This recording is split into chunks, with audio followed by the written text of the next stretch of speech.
नमस्कार दोस्तों, आज की कहानी है निर्दयी पिता।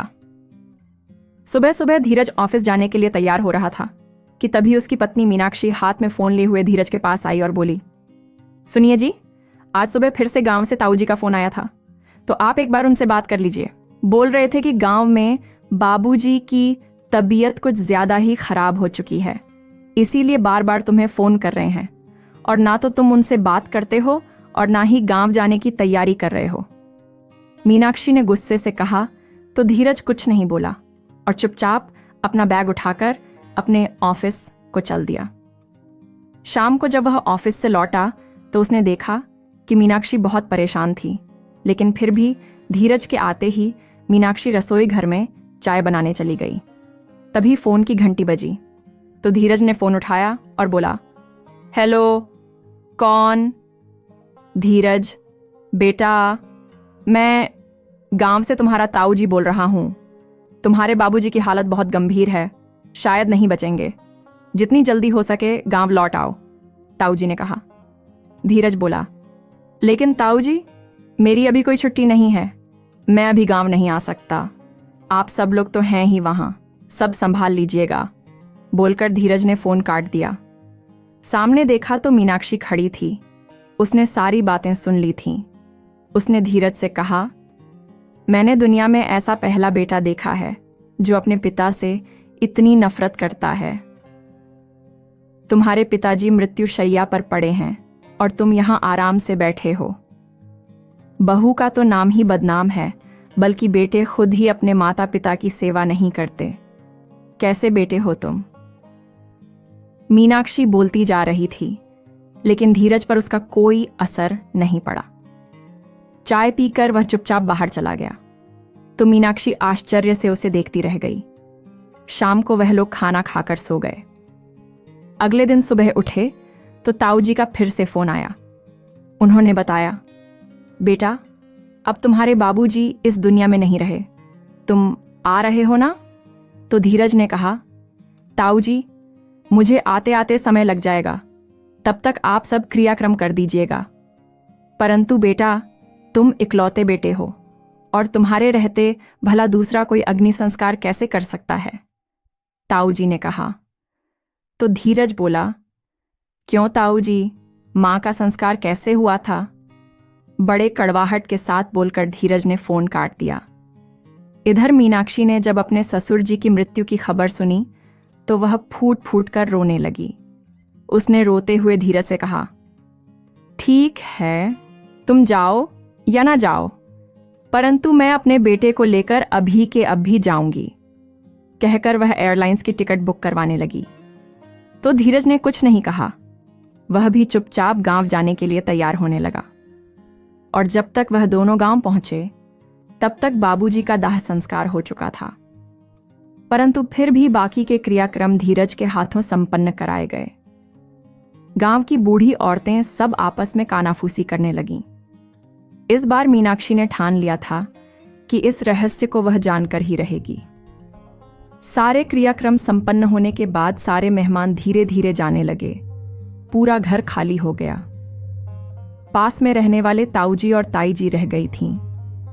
उस दिन अच्छा मौका देखकर मीनाक्षी ने रात के खाने के बाद ताई जी को जब दूध का गिलास देने गई तो उन्हें अकेला देखकर उसने पूछा, ताई जी, आज मैं आपको धीरज के बारे में कुछ पूछना चाहती हूं।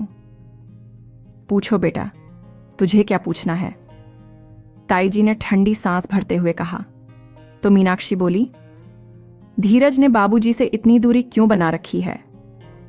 ताई जी अभी वह दोनों बात कर ही रही थी कि तभी पड़ोस की दादी सास आ गई। वह गांव की सबसे बुजुर्ग महिला थीं। आते आते उन्होंने मीनाक्षी की सारी बातें सुन ली तो उन्होंने कहा, अरे तेरी ताई जी क्या बताएंगी, मैं बताती हूं। ऐसा क्या हुआ था दादी जी जो धीरज अपने पिता से इतनी नफरत करने लगा? मीनाक्षी ने पूछा। तो दादी सास ने बताना शुरू किया। पुराने जमाने में बगैर देखे शादी विवाह हुआ करते थे। कमला का घराना यानी कि तुम्हारी सास के घर वाले काफी पैसों वाले थे और खानदानी एवं संस्कारी भी थे। और इधर धीरज के दादाजी भी खानदानी जमींदार थे। उनके 2 बेटे थे, बड़ा बेटा राजेश और छोटा बेटा विनोद। पास वाले गांव से बड़े बेटे राजेश के लिए शारदा का रिश्ता आया और शादी के लिए हाँ कर दी गई। उस समय राजेश, यानी कि तुम्हारे ससुर, दिल्ली में अपनी पढ़ाई पूरी करने के बाद नौकरी कर रहे थे। गांव की सादगी से दूर शहर के चमचमाते माहौल में उन्होंने अपने आप को ढाल लिया था। ऐसे में जब अचानक उन्हें गांव बुलाया गया और बगैर उनकी मर्जी जाने उनकी शादी कर दी, तो उन्हें ऐसा लगा मानो सारी जिंदगी बर्बाद हो गई है। पिता के डर और संपत्ति से बेदखल हो जाने के डर से उन्होंने चुपचाप शादी कर ली। परंतु जब शादी के बाद दुल्हन को देखा तो उनके होश उड़ गए। बेहद छोटे कद की, सांवले रंग की, एक 8वीं पास लड़की उनके सामने पत्नी बनकर खड़ी थी। उस समय यही देखा जाता कि लड़की संस्कारी हो और अच्छे घराने से हो, और राजेश बाबू का अपना सपना था कि वह अपने ही समान पढ़ी लिखी और सुंदर लड़की से शादी करेंगे। परंतु अपने सपनों को टूटते देखकर बगैर किसी को बताए वह रातों रात गांव से वापस दिल्ली आ गए। बेचारी कमला सुहाग की सेज पर अकेली बैठी रही। पति ने घूंघट उठाकर चेहरा देखा और लौट कर जो गया फिर बरसों ना आया। राजेश के पिता ने कई खत लिखे, लोगों को भी दिल्ली भेजा, परंतु राजेश लौटकर नहीं आया। विनोद की भी शादी हुई, भाई की शादी में भी राजेश नहीं आया। राजेश के पिता जब कमला को देखते तो दुखी हो जाते।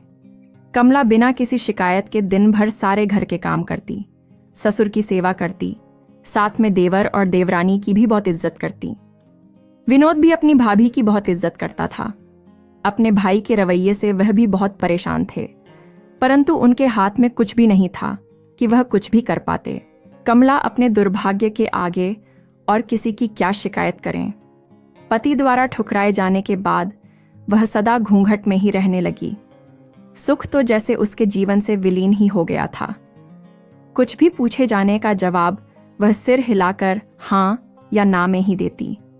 राजेश के पिता यह सब देखकर मन ही मन अपने आप को अपराधी मानकर दुखों के सागर में डूबने लगे थे, और शायद इन्हीं दुखों के कारण एक दिन इस दुनिया को छोड़कर चल बसे।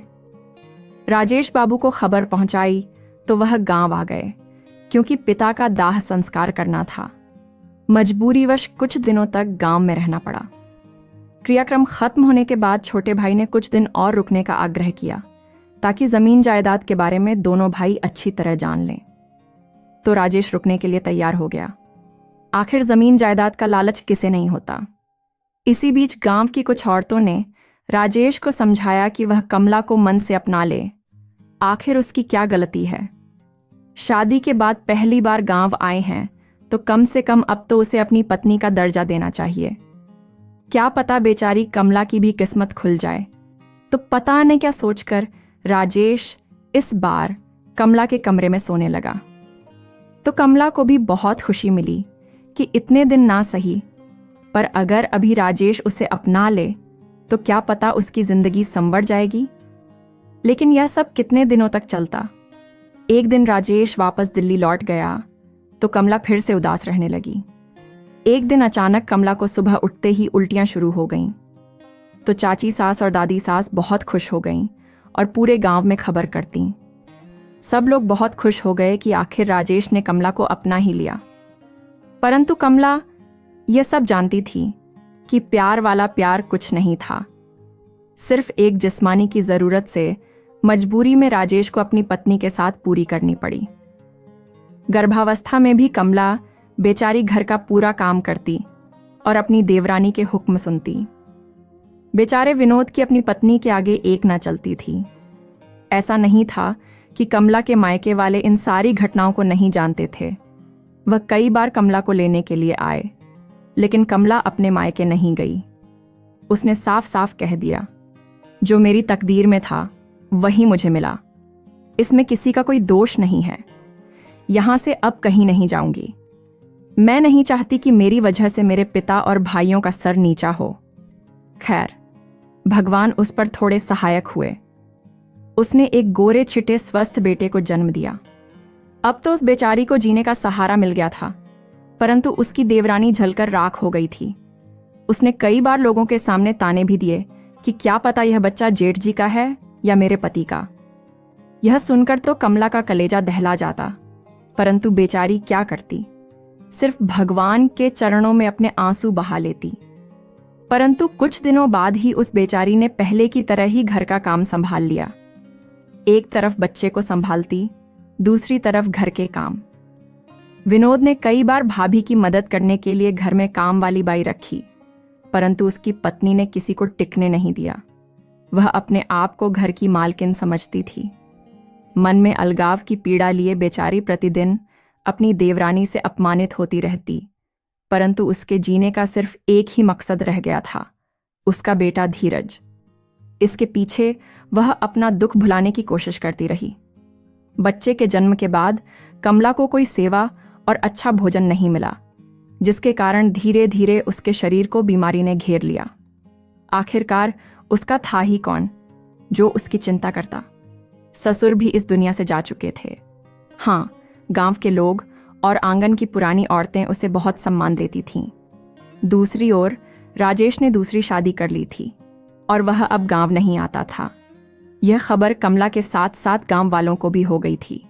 हालांकि कमला ने अपने बच्चे के सहारे जीने की आदत बना ली थी। वह अक्सर सोचती कि अगर पति का प्यार नहीं मिल रहा है तो कोई फर्क नहीं पड़ता, कम से कम एक बेटा है जो उसका सहारा बनेगा। लेकिन तकदीर को यह भी मंजूर नहीं था। जब धीरज 5 साल का हो गया, एक दिन अचानक राजेश गांव में आया और यह आदेश दिया कि वह धीरज को लेकर दिल्ली जा रहा है। यह सुनकर कमला पर जैसे आकाश से गिरे किसी विपत्ति का पहाड़ टूट पड़ा। वह अपने जीवन के सहारे अपने बेटे को दूर जाने की कल्पना मात्र से ही घबराने लगी थी। कमला ने धीरज को अपनी गोदी में उठा लिया और रोते हुए कहा, मैं अपने बेटे को कहीं नहीं जाने दूंगी, वह हमेशा मेरे पास ही रहेगा। मेरी जिंदगी में और कोई नहीं है, यही बेटा है जिसके सहारे मैं अपनी जिंदगी जी सकती हूँ। क्यों आप इसे मुझसे दूर करना चाहते हैं? तो राजेश ने बच्चे को अपनी ओर खींचते हुए धमकी देते हुए कहा, या तो ये बच्चा मेरे साथ जाएगा, नहीं तो इसे इस दुनिया से ही भेज दूंगा। इतना सुनते ही कमला सम्मोहित हो गई। अपनी माँ को रोते देख धीरज भी जोर जोर से रोने लगा और अपनी माँ की तरफ जाने के लिए छटपटा लगा। पर राजेश को उस पर बिल्कुल भी दया नहीं आई और वह लगभग उसे खींचते हुए गोद में उठाकर वहां से चल पड़ा। जो बच्चा उन्हें पहचानता तक नहीं था, आज राजेश उस बच्चे का बाप बनकर आया था। राजेश तो धीरज को लेकर चला गया, पर इधर न जाने कितने दिनों तक कमला बिना खाए पिए अपने कमरे में मुंह छुपाए रोती रही। उधर कुछ दिनों तक बच्चे ने परेशान किया, पर धीरे धीरे वह अपनी मां को भूलने लगा। राजेश ने अपनी दूसरी पत्नी को ही उसकी मां के रूप में बताया और इसी तरह लगभग 7 साल बीत गए। इन 7 सालों में बेचारी कमला हर क्षण अपने बेटे के लिए तड़पती रही। उन दिनों घर घर फोन भी नहीं हुआ करते थे, बस एक डाक की चिट्ठी और तार का इंतजार किया करते थे। मन का यह रोग तन पर भी भारी पड़ गया और एक दिन पता चला कि कमला को कैंसर हो गया है। तो आसपास की सभी औरतें कमला से मिलने के लिए आईं और खूब रोईं, लेकिन उनके रोने से कमला का भाग्य कहाँ बदलने वाला था। उसकी देवरानी भी उसे अकेले छोड़कर दूसरी जगह जा बसी। जब कमला के दोनों भाइयों को अपनी बहन के कैंसर के बारे में पता चला, तो दोनों भाई कमला से मिलने के लिए आए और उसे अपने साथ गांव जाने को कहा। तो कमला ने साफ साफ कह दिया, एक परित्याग की हुई पत्नी के रूप में मैं ससुराल से मायके नहीं जाना चाहती। मैं अपने ससुराल से ही सुहागन के रूप में विदा होना चाहती हूँ। अगर आप सब लोग मेरे ऊपर इतनी दया करना चाहते हैं तो बस एक बार मुझे मेरे बेटे से मिलवा दीजिए। बस आप सबसे मेरी इतनी ही विनती है। तो पास खड़े कमला के देवर विनोद से अपनी भाभी का दुख देखा नहीं गया। उसने अपने बड़े भाई को अपनी भाभी की बीमारी के बारे में खबर कर दी और उनकी इच्छा भी बता दी, पर पत्थर दिल राजेश का दिल नहीं पिघला और उसने खुद भी आने से और अपने बेटे को भी भेजने से मना कर दिया। तो विनोद ने कहा, इतने कठोर दिल मत बनिए भाई साहब, एक बार आकर धीरज को भाभी से मिलवा दीजिए और आप भी मिल लीजिए, शायद वह चैन से मर सके। लेकिन इन बातों का कोई भी प्रभाव राजेश पर नहीं पड़ा और उसने आने से मना कर दिया। तो विनोद, कमला के दोनों भाई और कुछ गांव वालों को लेकर अपने बड़े भाई के घर दिल्ली पहुंच गए। उस वक्त राजेश घर पर नहीं था। बेल बजाने पर उनकी दूसरी पत्नी बाहर निकलकर आई और दरवाजा खोला तो वह लोग सीधे अंदर घुस गए और चिल्लाते हुए बोले, राजेश और धीरज कहाँ हैं? तभी धीरज अपने कमरे से बाहर निकल कर आया। उसे यह सब कुछ भी समझ नहीं आ रहा था और ना ही किसी को पहचान पा रहा था। इसीलिए उसने कहा, माँ, यह लोग कौन हैं और आप पर गुस्सा क्यों कर रहे हैं? इतना सुनते ही विनोद धीरज को अपनी ओर खींचते हुए बोला, यह औरत तुम्हारी माँ नहीं है। यह तुम्हारी माँ के दुश्मन है, जिसे तुम्हारी माँ का सारा सुख चैन छीन लिया। तुम्हारी माँ गांव में जिंदगी और मौत के बीच जूझ रही है। तुम्हारे पिता तुम्हें 5 साल की आयु में ही तुम्हारी माँ से छीनकर यहां ले आए थे। कहते हुए विनोद गुस्से से कांपने लगे तो वहां खड़ी उस औरत ने धीरज से कहा, धीरज बेटा, तुम मंदिर जाओ। तो विनोद चिल्लाकर बोला, कहीं नहीं जाएगा, ये अब सीधा हमारे साथ गांव जाएगा। तभी कमला के भाई ने कहा, और हां, राजेश को एक बात जरूर कह देना कि अब हम उसे छोड़ने वाले नहीं हैं। हम सारे लोग मिलकर कानूनी तौर पर कार्यवाही करेंगे। सारा समाज, सारे परिवार, सब लोग हमारे पक्ष में हैं। बोल देना उसे। इन सब की बातें सुनकर धीरज तो सदमे में आ गया। उसे आज तक पता ही नहीं था कि उसकी मां कोई और है। उसने तो हमेशा मां की जगह उस महिला को ही देखा था। अपनी सगी मां को वह भूल चुका था। उसे लेकर सभी लोग गांव आ गए। अपने बेटे धीरज को सामने देखकर कमला के तो मानो प्राण ही लौट आए।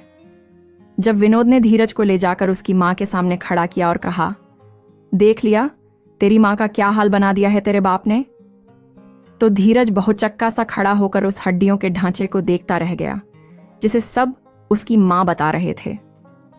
अब वह 12 साल का बच्चा था। उसे धीरे धीरे सारी बातें समझ में आने लगी थीं। सबके मुंह से अपनी मां की दुर्दशा और अपने पिता के कारनामों को सुनकर धीरज का हृदय हाहाकार हो उठा था। कमला अपने बेटे को गले से चिपकाकर खूब रोई। आज शायद भगवान को भी उसके साथ रोने की इच्छा हो गई थी और चारों तरफ से काली घटाएं घिराई थीं। धीरे धीरे आंधी और बिजली के साथ मूसलाधार बारिश होने लगी। सुबह होने तक राजेश भी आ गया था और अपने बेटे को ले जाने की धमकी देने लगा। तो उसके छोटे भाई विनोद ने कहा, भाई साहब, भाभी 2-4 दिनों की मेहमान हैं, इसीलिए आप और धीरज 2-4 दिनों तक यहीं रुक जाएं। भाभी की बड़ी इच्छा है कि उनकी चिता को अग्नि धीरज ही दे। तो राजेश ने कहा, यह बीमार और पागल औरत के पास मैं अपने बेटे को 1 मिनट भी नहीं छोड़ूंगा। कहते हुए उसने धीरज का हाथ पकड़ा और खींचकर वहां से ले गया। धीरज बेचारे को इधर से उधर घसीट रहे थे। उसे कुछ समझ नहीं आ रहा था कि वह करें तो क्या करें। अगले दिन कमला जी की सांसें उखड़ने लगीं।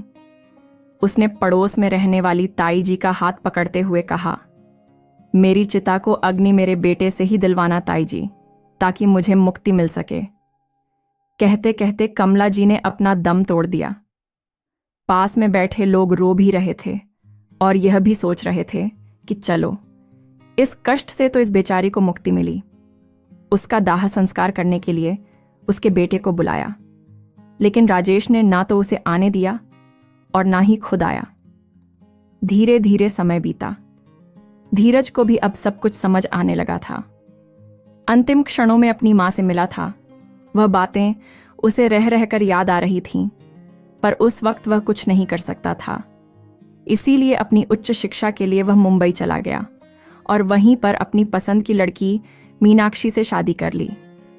इधर जब राजेश के पैसे धीरे धीरे खत्म होने लगे तो उसकी दूसरी पत्नी आए दिन घर में झगड़ा करने लगी और एक दिन उसे छोड़कर चली गई। धीरज भी अपने पिता से नफरत करने लगा था, तो हारकर राजेश बाबू ने गांव का रुख किया। पर गांव में उनसे कोई बात तक नहीं करता था। वह खुद ही अपना खाना बनाते और खा लेते थे। ऐसे ही समय बीतता गया। अब धीरे धीरे उनका शरीर भी कमजोर हो रहा था। अपने बेटे को जब भी फोन लगाते तो वह कभी नहीं उठाता। एक दिन बार बार फोन करने पर धीरज ने फोन उठा लिया और बोला, बाबूजी, मैंने अपनी पत्नी को आपकी करतूतों के बारे में कुछ नहीं बताया है। अगर आप चाहते हैं कि उसकी नज़रों में आपकी इज्जत बनी रहे तो रोज़ रोज़ मुझे फ़ोन करके पुराने घाव ताज़ा मत कीजिए। बेटे की बातें सुनकर राजेश अपना सा मुंह लेकर रह गया। पूरे परिवार और समाज के बेरुखी ने उन्हें अंदर तक तोड़कर रख दिया था। अब उन्हें अपनी गलतियां याद आ रही थीं, लेकिन अब बहुत देर हो चुकी थी। अब अंतिम समय में उनकी देखभाल करने वाला कोई नहीं था। तो हारकर पड़ोस में रहने वाले शर्मा ताऊ जी ने धीरज को फ़ोन किया, लेकिन धीरज के जवाब के आगे वह चुप रह गए, क्योंकि उन्हें याद था कि जब कमला का आखिरी वक्त चल रहा था तब सब लोगों ने कितनी विनती की थी राजेश और धीरज को रोकने की। परंतु राजेश बाबू धीरज को लेकर यहाँ से चले गए और कमला के अंतिम संस्कार में भी उसके बेटे को नहीं आने दिया। धीरज की माँ की अंतिम इच्छा यह थी कि वह उसे अग्नि दे, लेकिन वह पूरी नहीं हो सकी। उस समय धीरज केवल 12 साल का था और उसे धीरे धीरे सब समझने लगा था। तब वह कुछ नहीं कह सका, लेकिन जैसे जैसे वह बड़ा होता गया उसके दिल में अपने पिता के प्रति नफरत बढ़ने लगी। इसी कारण धीरज अपने पिता को अग्नि देने नहीं आया। दादी सास से अपनी सास की दुख भरी कहानी सुनकर मीनाक्षी की आंखों में आंसू बहने लगे। उस पूरी रात मीनाक्षी सो नहीं सकी और अगले दिन सुबह होते ही उसने धीरज से मुंबई वापस जाने के लिए कहा। घर लौटने के बाद मीनाक्षी ने रोते हुए धीरज से कहा, मुझे माफ कर दो धीरज, मुझे नहीं पता था कि अम्मा जी के साथ इतना कुछ हुआ था और उन्हें दुख देने वाले बाबूजी थे। मैंने तुमसे जो कुछ भी कहा वह गलत था, पर तुमने कभी कुछ नहीं कहा। यह सुनकर धीरज भी खुद को रोक न सका और वह भी रोने लगा। कुछ देर तक दोनों साथ में रोते रहे। आज धीरज का दिल और आत्मा दोनों हल्के हो गए थे। धीरज अपनी अलमारी से मां की फोटो निकालकर उसे फूलों से सजाकर दीपक जलाने गया। तस्वीर में मुस्कुराती हुई कमला जी जैसे उनसे आशीर्वाद दे रही थीं। आज धीरज सच में बहुत आनंदित था। तो दोस्तों, आपको ये कहानी कैसी लगी? कमेंट करके ज़रूर बताएं। कहानी अच्छी लगी हो तो प्लीज़ वीडियो को लाइक करें, शेयर करें और हमारे चैनल को सब्सक्राइब ज़रूर करें। धन्यवाद।